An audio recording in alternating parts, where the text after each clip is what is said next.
Ladies and gentlemen, friends and family of C38, I'd like to announce that I am being joined by Padraig Smith, the sporting director of the Rapids.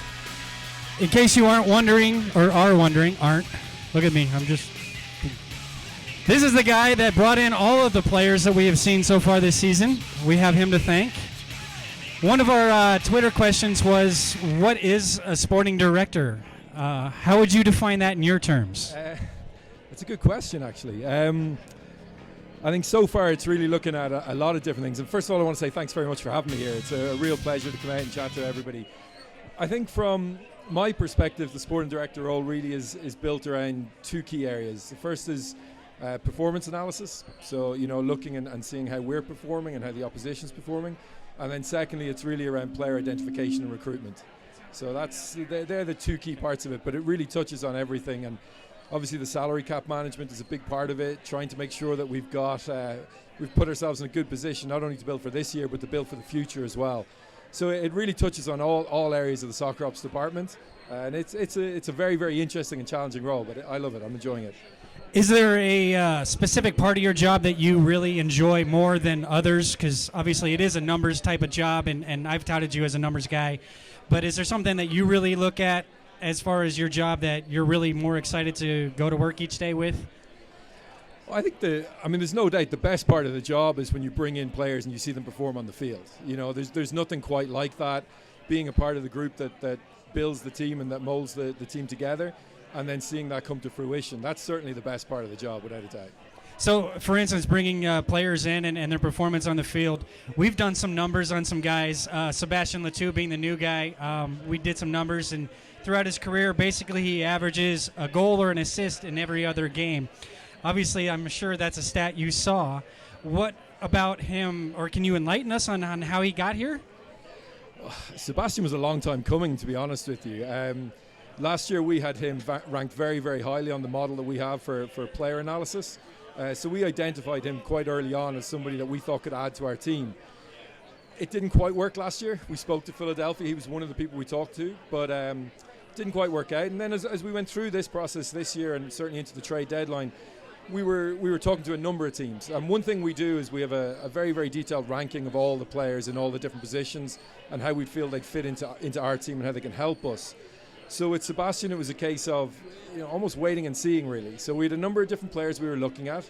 He was very high on the list. And then as soon as we saw that the Bedoya, signing was a possibility, I got on to Philadelphia straight away and tried to see if that was going to work. And we were fortunate that they were open to it. And I think in the end we were able to pull a deal together very, very quickly. But it's somebody who, they're two of the stats that are key to him, But I think he brings an awful lot on both sides of the ball. I mean, obviously Pablo likes to play a very high press. That's what he wants to do from the attacking side. And Sebastian will work all day. And I think that's something that will endear him to the fans here. He will work very, very hard the full game. So we have no concerns about him coming into altitude or anything like that. But certainly we're looking for an offensive push. And he's somebody who does contribute. And he contributes in both goals, assists, chances created.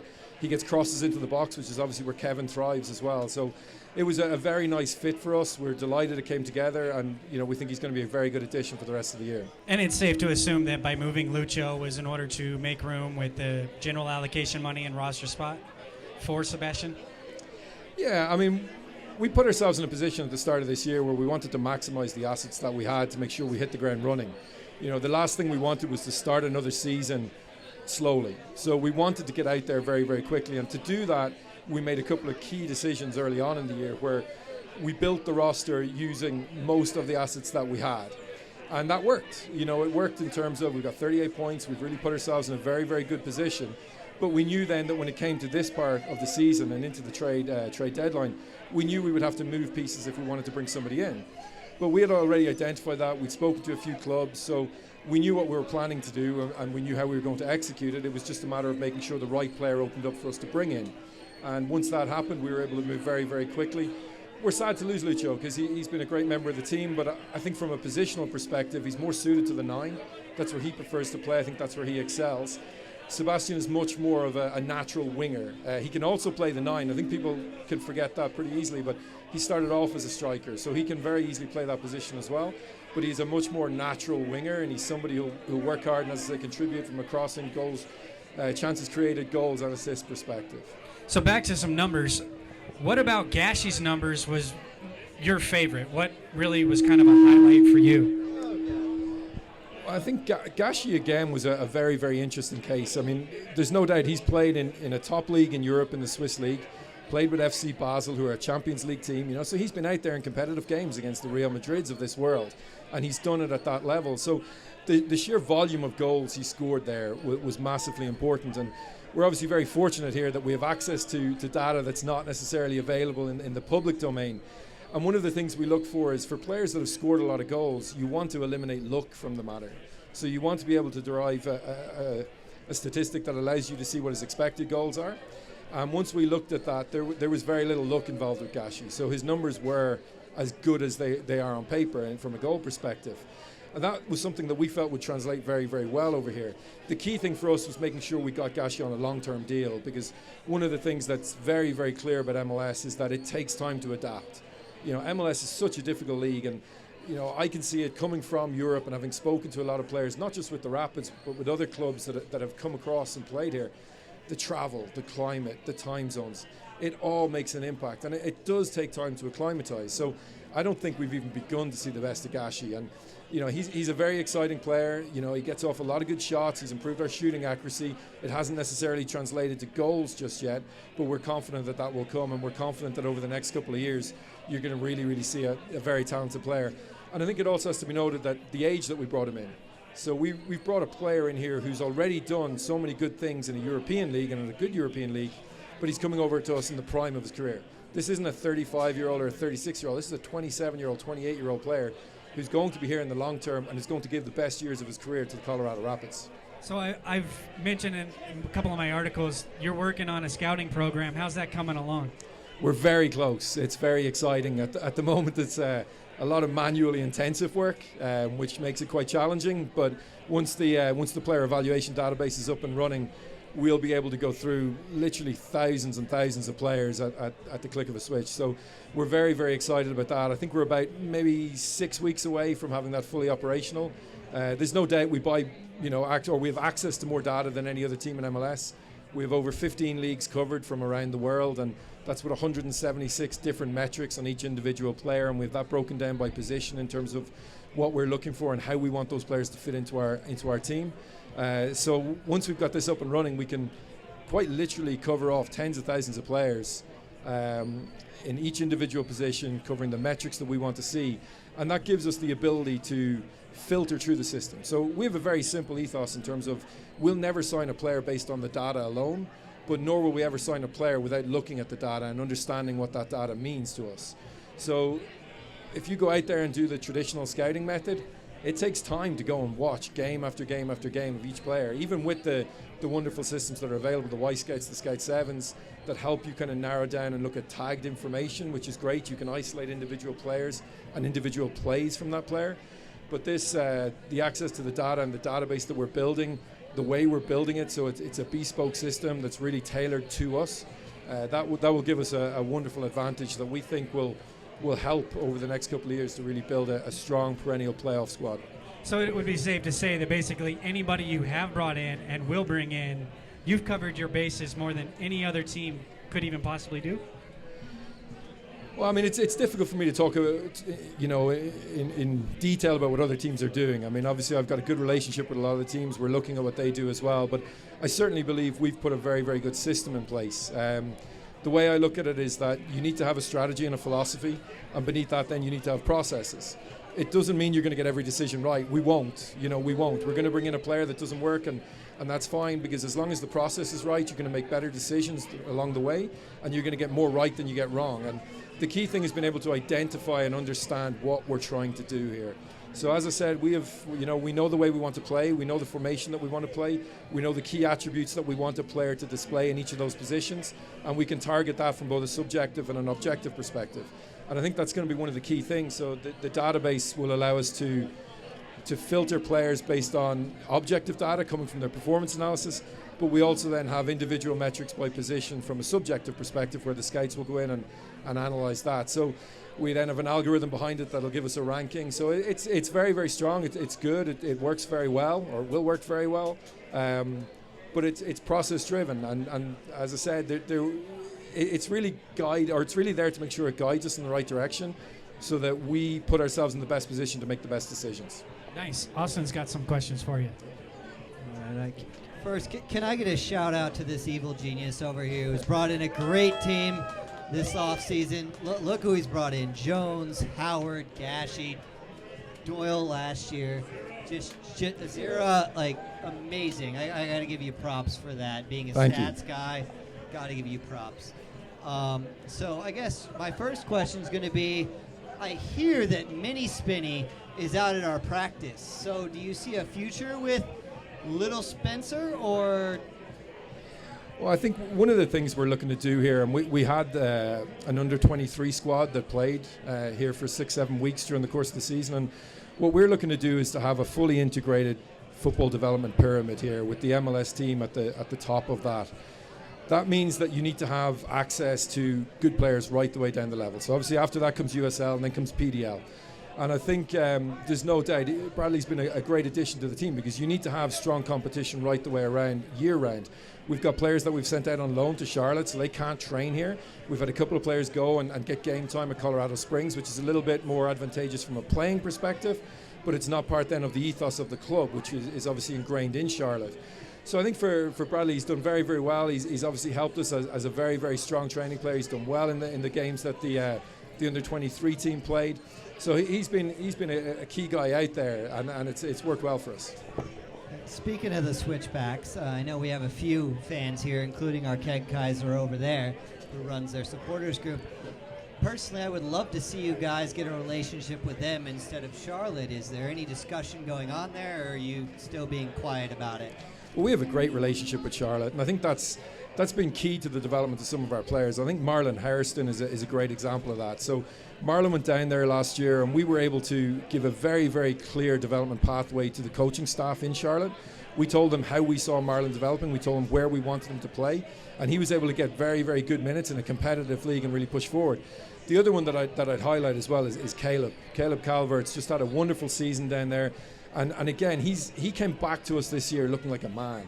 He came back stronger, physically bigger. He looked like he was now ready. So the 2 years that he's going to have down there means that he's going to be ready to come into pre-season and really battle for a starting role here within our roster.